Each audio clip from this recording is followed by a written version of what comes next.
But then I toured with Guns N' Roses. And don't get me wrong, it was 4 years of great and eye-opening. But the word pressure that Merv brought up before was where I really became a leader. Many people want to be leaders. Fewer understand what it really means to lead people well. So what separates the two?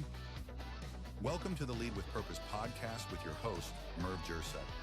Each week, you'll hear honest conversations with leaders who have been in the trenches and have stories to tell.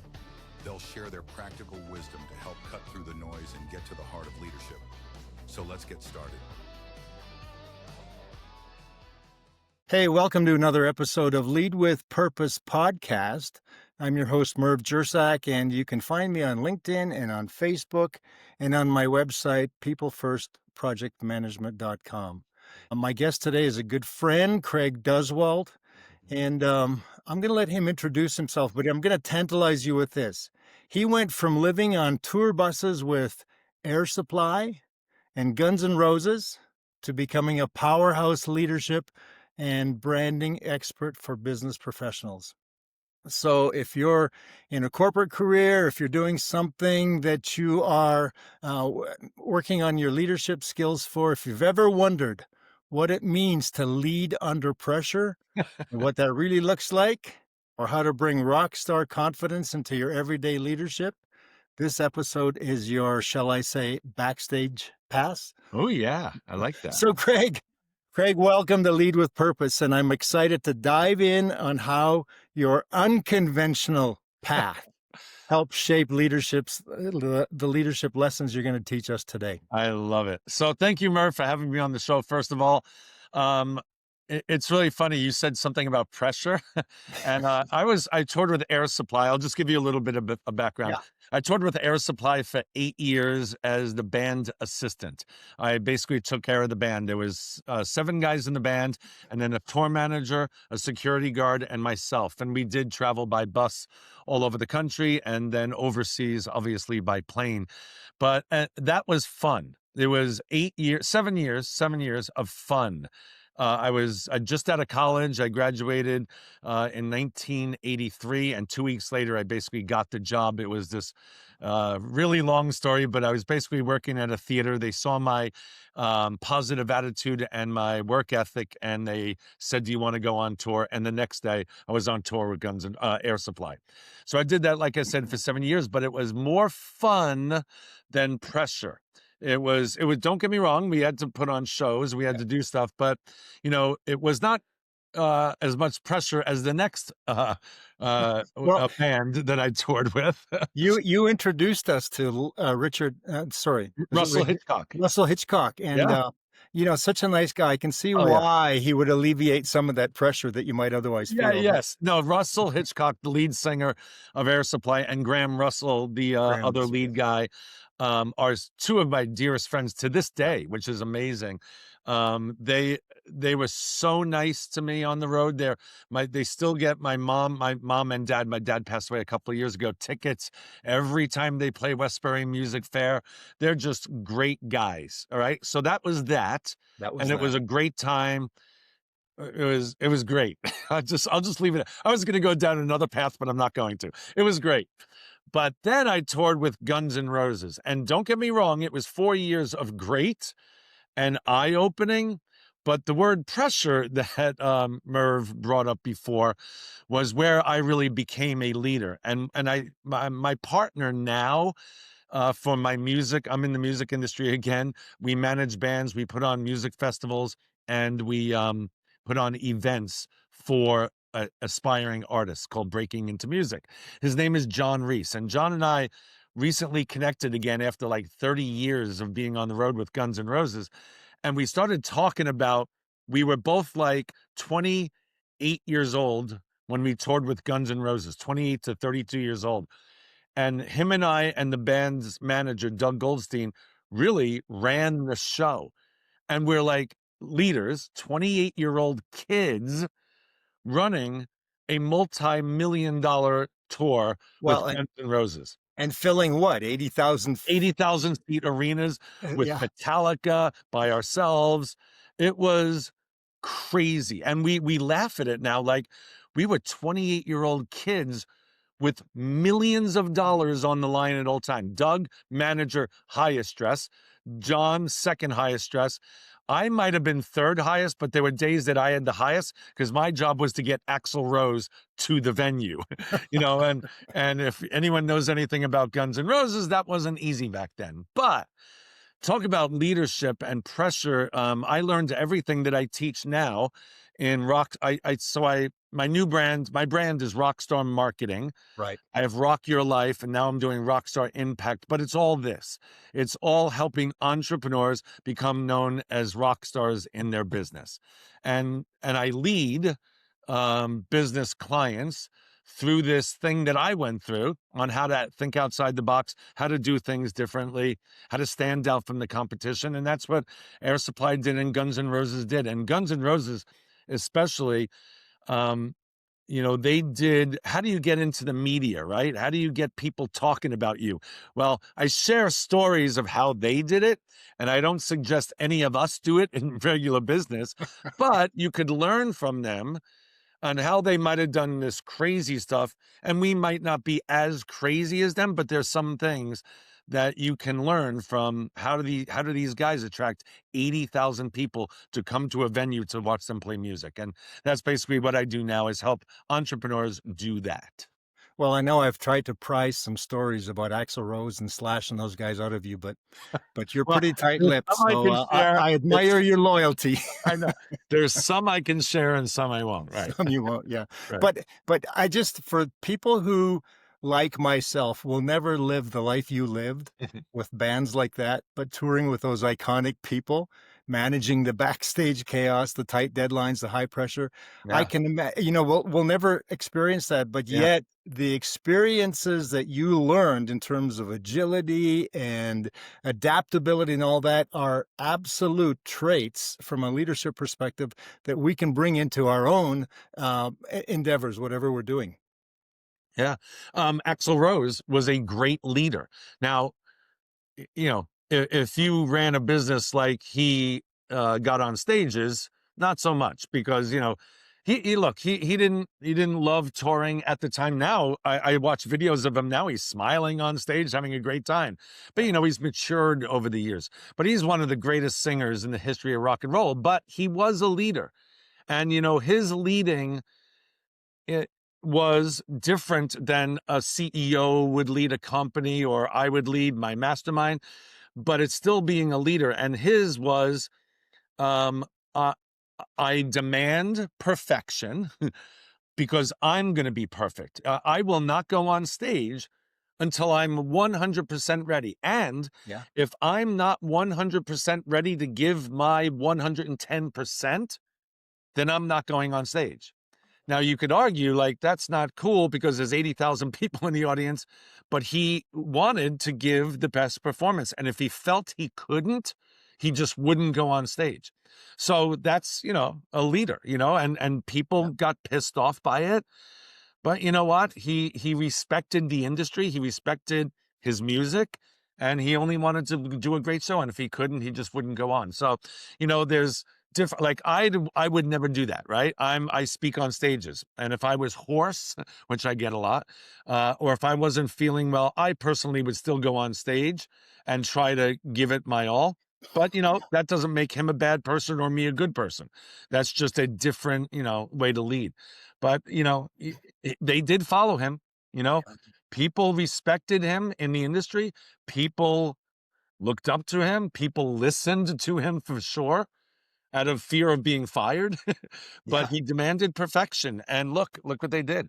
There's a million bands out there that I wouldn't say they're just as good as Guns N' Roses, but there are a million bands out there that are great, that will never be seen because they don't know how to market and they don't have a leader, and Well, with a vision.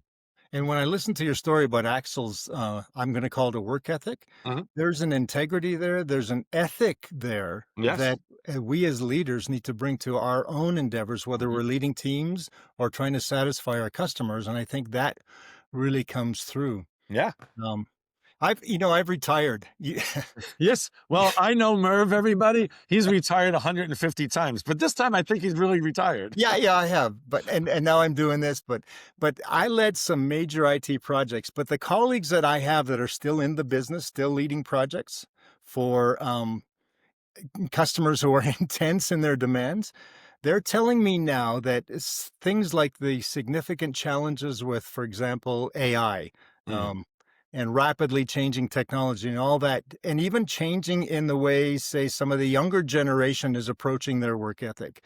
mm. So if I'm looking at that, and then I'm looking at you going from a band assistant, from a personal assistant to Axel, from the entertainment industry to marketing and founding your own agency and your own brand now as Rockstar Marketing, what advice would you give for young leaders who may be feeling that they too may need to at some point make a career change?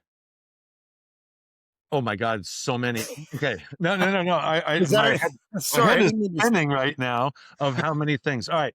So, okay. So I have three young boys. They're 22, 24, 26. Yeah. They all have, well, two of them have jobs right now. One is transitioning to probably all of them will have jobs. And my wife and I are all about get a job right now. Get a job. Does not matter what the job is, but you need to learn how teams work, Yeah. how people work, and how to be led, how to listen to the leader and be led by these people because it's only going to fuel you later. So we have taught all three of our children to be entrepreneurs. They will be entrepreneurs, whether it's in a band, whether it's an actor, singer, writer, or they're opening their own AI company. My youngest son is a coder for a game called Roblox. I mean, Yeah. a platform called Roblox, and he's creating his own game. And this game that is about to launch is amazing. Anyway, I do believe though that the young people should be led by people first before they go out and lead and learn what to do, or especially maybe what not to do. So if they just go out there because AI told them, oh, just be a leader and open up your own business and just wing it, and here's AI and we can teach you how to be a leader and all this, I believe that's not going to work. I think you need experience. Experience is the best lesson in anything that we do, especially being a leader. I learned from so many great leaders. I had so many jobs over the time, but I had managers like Doug Goldstein of Guns N' Roses. I had Barry Siegel of Air Supply. I still know these people to this day, and there's a reason why these people were successful. They know how to lead, and I learned from them. I watched them religiously. And if like my kids didn't have a job and watch other leaders, like there's so many kids out there these days that want to be influencers. Yeah. And yeah, they're doing great online, some of them, but everyone wants to be an influencer and only what 0.01% even make a living at it, or it's probably even less than that.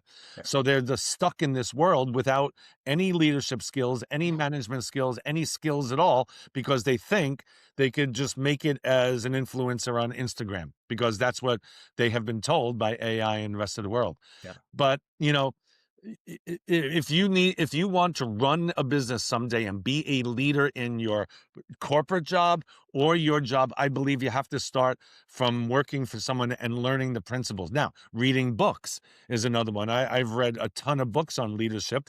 There's a great one that just came out called Lead Smarter, Not Harder by Merv, which we're very proud of. Merv, Amazon #1 best-selling author. But, this man, I don't know where he started when he was like 18 years old. I can imagine it was corporate. But, over the years, he's learned to be a leader, by watching other leaders, reading up on leading, taking courses on leading. All leaders these days still go to seminars, go to what's that trade show, not trade shows, conferences, and all Conferences. these things to learn. Yeah. They learn, and that's another thing about leadership. Even if you're a leader, I am not the smartest person in my room at all. Leaders need to have other people that are smarter than them doing things that that they need to do, and that's what we taught our kids. My kids are very smart, everyone parent says that, but they really are, and, but I tell them, do not be the smartest one in the room. Anyway, I could go on and on and on, Yeah. but Well, here's the bottom line is, all these leaders though, um, I don't want a leader, and I don't want my kids to be a leader that are just talking leaders. You lead by example. And that's what Axl Rose did. He led by example. I am not ready to do the show. You could be pissed off at me, but I don't want to give a half-assed product. I want to give a great product. So his example was, I'm only doing this when I'm good and ready. But what he did do is he made sure he was good and ready. He worked out every day. He did vocal lessons, vocal warm-ups for an hour before every show, and then cooled down his voice doing vocal exercises for 30 minutes after every show. So you really got to do the discipline stuff as well to be a great leader, and that's leading by example. Well, the reason I held up I was being a little facetious, but the reason I held up my book is when you were talking about being led to become a leader. Mhm. And in the book that I literally talk about that, because I'm talking about the essential skills, not the management skills, Mhm. but the leadership skills. And one of those is you can learn whether you have a good leader or a leader that's not as effective. And Mhm. so you can learn from that as well. And then I also talk about influence a lot in here. And influencing means not just the team that you lead, but also you need to influence those who lead you so that Yeah, you can direct them along the way. I But love that. well, actually, full disclosure to my audience here is that I have been in your Rock Your Life mastermind for how many years? Maybe 15, A something like long that. time. For a Yeah. long time. So you Yeah. and I have known each other for a long time. Yeah. And one of my favorite stories is when I first met you, I met you at this buttoned up Toastmasters International Conference. I think that was 2011. Now, 11, yeah, I yeah, think because so. I have a plaque they gave me. So I was going to a friend's breakout session, and yours was next door, and I had all this music, and I thought, what's going on in there? So I went in, You and were there's you were at Darren's, right? Darren LaCroix? Darren LaCroix, yeah. Yep. And then I went into yours, and here's this crazy guy on stage I'd never heard of before, throwing T-shirts into the audience, playing loud music. And I thought, what's he doing at a Toastmasters conference? We're speakers. We know how to narrate and orate. So, but here's what's interesting is when you put out your offer, I thought, this sounds interesting. When I went out, and I'm going to give credit to you and your wife regarding your kids. Mm. Your oldest son, Tyler, who I've met since then, was, I think, what, 9, 10 years So old? he was 10. 10, was sitting there and helping you take registrations for your, and I thought, this young, polite man Mhm. is the son of that guy that was just on stage. There's more to this than just Mm. whatever. So I signed up right there, Yeah. not because of Craig Duswalt, but because of Tyler Duswalt. No, and you know what, Merv? I will say, so again, lead by example, right? So when we Natasha and I have brought our kids to every one of my events. Now it's harder now because they have lives and they have jobs and stuff like that, but they come to as much as possible. And do you know, like I have 100 people in my mastermind, and over the years I've had many more, and people come to my seminars, but I hear this all the time. I hear this. If if because my kids are really nice, they're very compassionate, they're very respectful, they look you in the eye, they shake your hand, all that stuff. And everyone says this: I really signed up for your mastermind because you have a really cool family. It's not you, but there's, again, leading by example. I am the happiest person in the world when I hear that my kids influence someone to sign up for my course, because that's a reflection of who I must be. That is the ultimate. Yeah. By far. Oh, absolutely. Yeah. So you've merged music and Mhm. marketing and branding Mhm. into sort of a unique career path, and you Mhm. brought the whole leadership aspect in that because, as you mentioned just now, you do have 100 people in your mastermind that you are mentoring Mhm. as well as leading as much as they'll let you lead them, right? But for someone leading a team in a traditional industry like the one I came from, Mhm. what advice might you give to them to encourage, say, their creativity and Mm. break out of the business as usual thinking so that they truly are innovative in their thinking? Yeah, yeah, yeah. So I've been in the corporate world I was a creative director for an ad agency. I was first I was a copywriter, then I was a senior copywriter, and then I was a creative director, all within like a year and a half. I got to work early. I stayed late. I never ever said the words, "That's not in my job description." My wife, that's her pet peeve. Like when she hires these agents to, my wife owns a modeling agency, and she hires agents to manage the models. And if Natasha needs something done in the office, and someone says to her, "Well, that wasn't in my job description," oh my God, like she'll run. She is just awful. So now I see. Now you know what I did, Merv. I went off on a tangent. And I forgot what the original question was. The original question was creativity and innovation. Creativity. Right. So anyway, just my whole thing is this: think outside the box. I have 254 outside the box marketing ideas. I remember. Right. But there's traditional marketing, like, you write a book, you do a podcast, you speak on stages, you direct mail, you write handwritten notes, and all those. And so what I did, I made a conscious effort to take my experiences with Guns N' Roses Air Supply and just think, how can I apply what they did to get all these fans? Like, throwing TVs out the window and getting into the media. Like, oh my God, the band is going crazy. They're throwing out the TV. So they write an article about them in the paper. And then the next day the show is sold out because they want to see, the bad boys are acting up again. So they sell out their next show.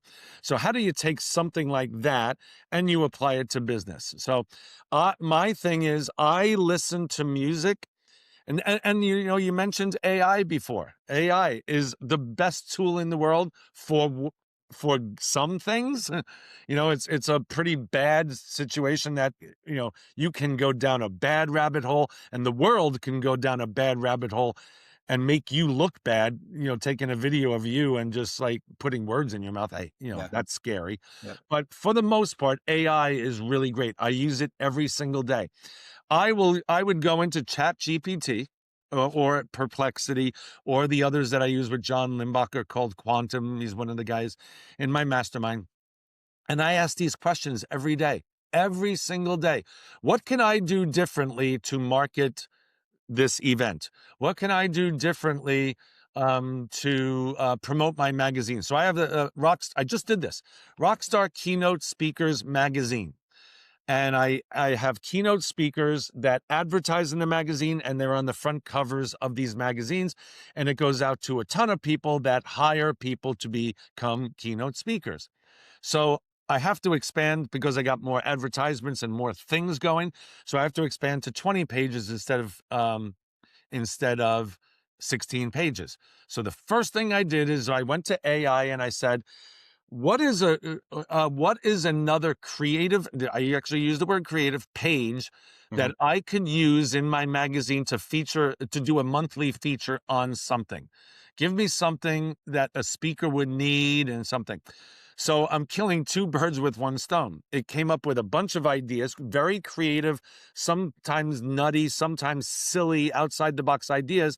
But I kind of went with a traditional one, and it's called Behind the Mic.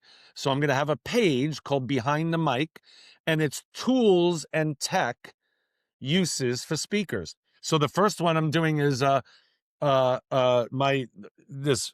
Yeti microphone. Yeah. So I'm doing a feature every single month on a tool that a speaker could use for speaking on stages, podcasting. So while it's not the most creative or outside the box, but it is a little creative because not only am I going to do the article, but I'm going to sign up for the affiliate program for Blue Yeti. And in the article, I'll put a QR code to my link that if anyone buys a Blue Yeti mic, I get paid a certain commission for it. So I got that idea from using AI, saying, how can I be a little more creative in something that I'm doing? And it's a blueprint. All it is just gives you ideas of how to think differently. But, how do you get the creative juices flowing? Use the internet and the things that this tech world has given us now. Yeah. Don't be so opposed to using AI to help you, put together some ideas. All it is a launching point to get ideas. So you just type in the words, I need a creative idea to launch my da da da da. Yeah.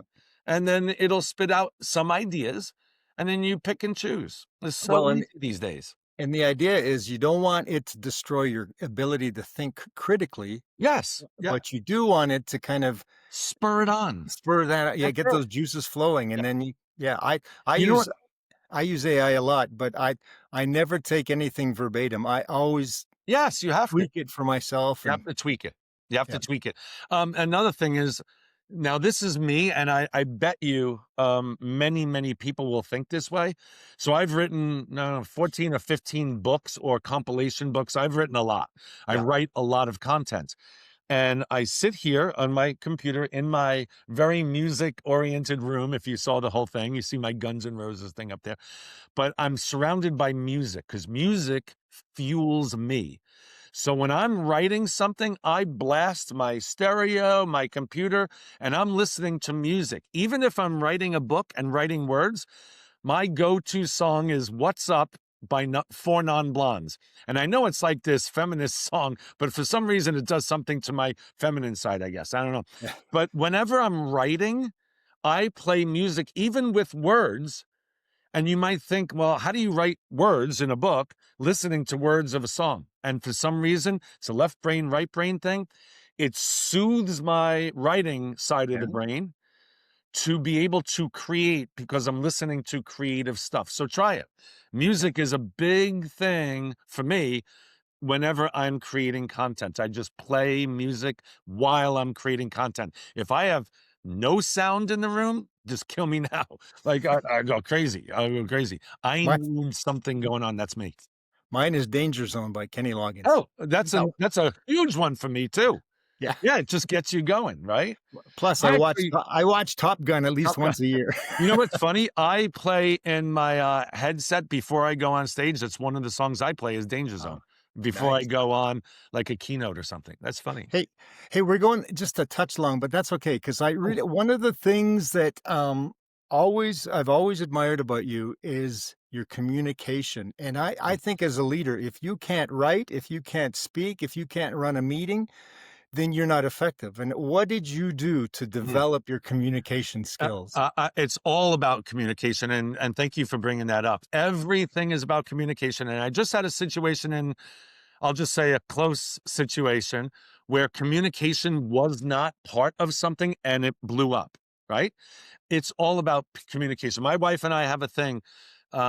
We will never, ever go to bed angry. Never go to bed if we have a fight, if we have a disagreement, which we really don't have, which is kind of funny. But if we do, a disagreement or a fight, we will handle it, communicate before we go to bed and not let it fester overnight.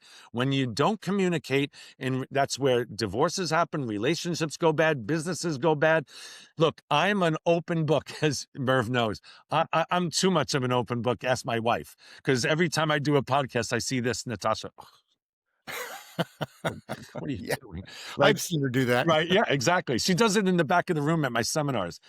But I truly believe this. If you are an open book and you just get it out on the table, even if it's something not so comfortable, but I'd rather be told up front about something that's going on in my business or something where an employee is not happy or a leader is doing something inappropriate, whatever it is, just talk about it. It'll be uncomfortable for a minute. Most people don't want to face that. They just bury it and they let it fester. And then when it festers, it's always bad.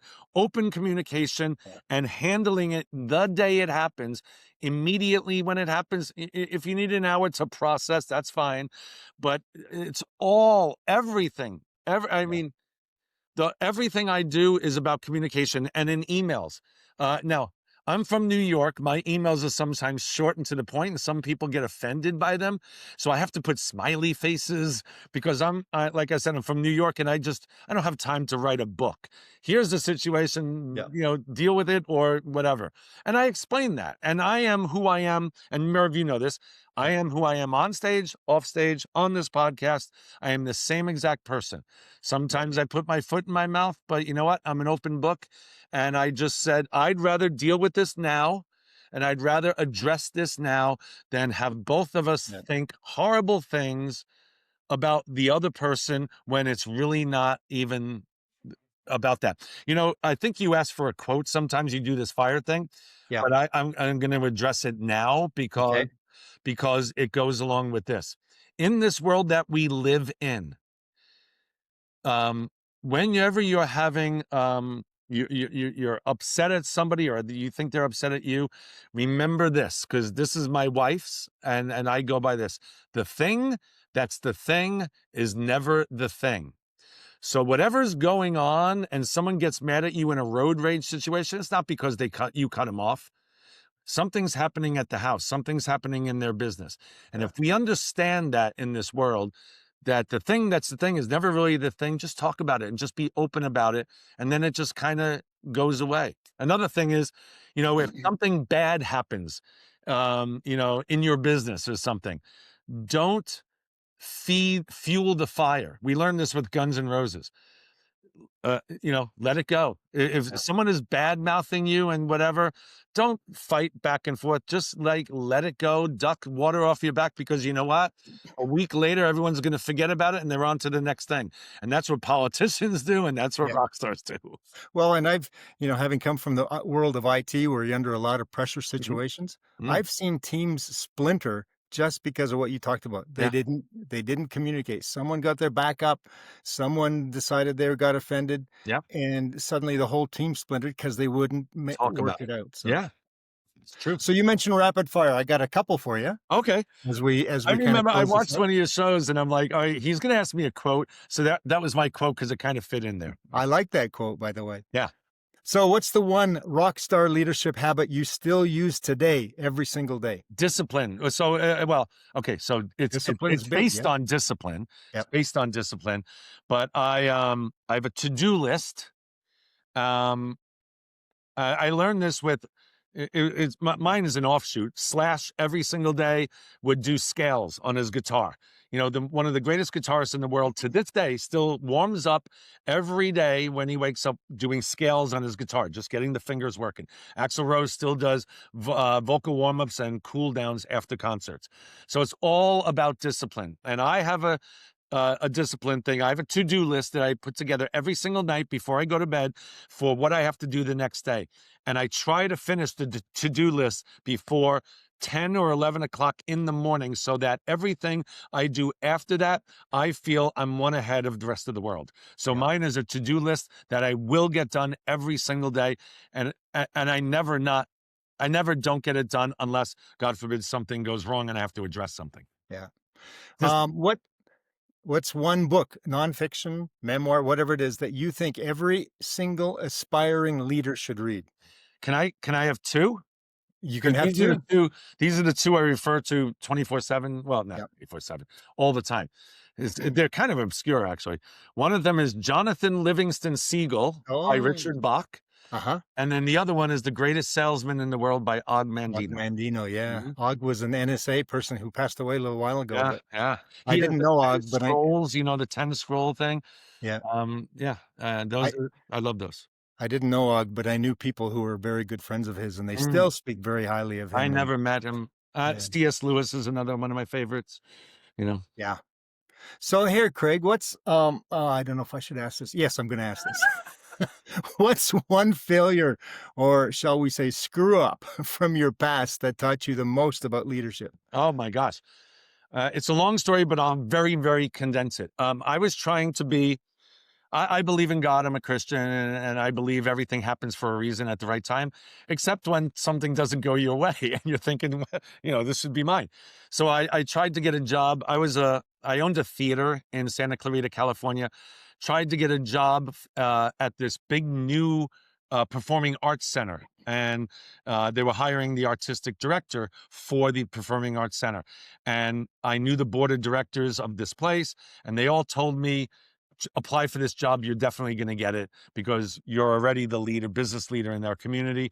And we have to go through the motions. So we have to have a process. So I apply for the job and I interview for the job and I get called back for the final interview and I don't get the job. They give it to somebody else. And I'm like, well, that's kind of crappy of you people because you told me to apply, even though I would have anyway. So a year goes by and the person that they hired quits. And they do a second round now. And they call me back and they say, we made a huge mistake. We apologize. Please apply again. You'll definitely get it this time. To make a long story short, went through the process, one of the finalists. I didn't get it a second time. And they could not even look me in the face. And I said, I was mad. I was mad at God. I was mad, like, why isn't this happening for me? And da-da-da. 2 weeks later, I go to a seminar. To make a very long story short, I become a speaker and I make 10 times as much money as I would have at that performing arts center. And the thing is, it's in God's time. And I've learned that over the years and I know it, but a leader has to understand that some things happen for a reason, some things don't. But in the end, it'll work out the way it's supposed to work out. Yeah. And as long as you're kind of with it and kind of stay focused. Yeah. You can adapt, right? That's right. Can adapt. That's right. Well, this has been such a powerful conversation. Sorry, we went way over. No, that's fine. I might still have one or two people still hanging on. Okay. but your path, I think, from the intensity of a rock tour life to the discipline that you now have of branding and leadership, I think gives our listeners something that's very rare, actually. It's a reminder that great leaders are born in unexpected places. Yeah. And that's from what I know of yours. But can you, Craig, tell my audience where they can find you if they want to check out your mastermind or your books or or just to connect? Yeah. So everything is at craigduswalt.com. My name is obviously in the link. So it's craigduswalt.com. You could Google my name and you'll find out a lot about me, about my past. And but I have rockstarkeynotespeakers.com you could go to. You could go to rockstarmarketingspeaker.com to hire me as a speaker, but it all starts at craigduswalt.com. craigduswalt.com. Yes, and I do recall that one thing you told us one time was that one of the most favorite questions on the internet is, who the heck is Craig Duswalt? No, it's who the hell is Craig Duswalt? Okay. That's fair. But all right, so to everyone who is listening today, take what you learned here today and let it challenge the way that you lead tomorrow. Actually, starting right after this, after you listen to this podcast, keep asking better questions, keep owning your own influence, keep adapting, and keep leading with purpose. Until next time, we'll see you then. If today's conversation added value, make sure you subscribe. And if this episode resonated, please leave a quick review to help other leaders discover the show. And remember, leadership works best when you put people first. Let's lead with purpose, together.